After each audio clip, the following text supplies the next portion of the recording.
yange ne munkolako emikolo emirungi ennyo mwebale nnyo kwesonda mu busente bwammwe ne mufubola bambi nga bantusaako gw'obulisa maanyi mu maaso ne mumabega ne mu kamwa kubanga nali seesobola. Are we together now? Are we together? Kati nga sinagenda wala. Buli amanja ng'oli kadde amawulire omanja mbadde ndudde nga nsirise. Abedi mumugamba ave mu ssabo gye yagenda okusaddaaka. Just calm down. But nje okwatula ebyama andi mukimanyi that nja byatula. Mugende empola. Abedi ali mu kudetinga sister wa ex wange. So omukyala gwali naye bambi mwagaliza mirembe bambi because yali mukono nnyo okufa okulaba nga nze ne Abedi twawukana yali sister wa ex.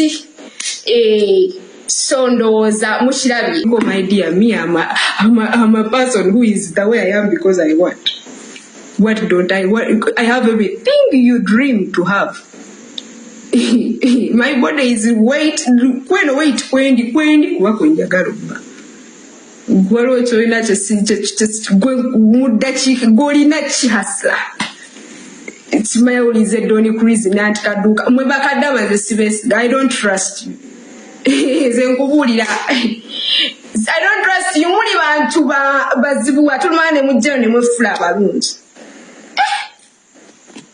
Mwefula abalungi. Nze sikyalina kyenungi wakyani agenda okumpasa. Nungi waki? Sikyalungiwa, sikyalina busungu, nzija wendi. You missed Samantha? Yeah, welcome to Samantha party. My dear, me I'm a person who is staying back to our roots. That's the reason, that's the thing. Now asumani omaze no tegera kyenjogera. Back to our roots. But the roots are, for us as Ugandans, we are the roots of God. Katuna nyini gwe bawandika mu Bible fe mwetusibuka. That's the roots I'm speaking about. Someone is saying obusungu bwaki, yeah, osanga obusungu ina bungi kakali obusungu. It's the roots I'm speaking about. The roots zenjogerako. Katika budde ddala mukwano pros zino kino kye bayita, let me tell you pros. Namwe mwenna abakazi ng'obwongo obutono. Results of smoking marijuana. Nywa sigala bamwita orisi and I'm not sikinako buzibu. If you have a problem with it, you can go die. And siri kubuulira njiri. But mwabakulira mu church.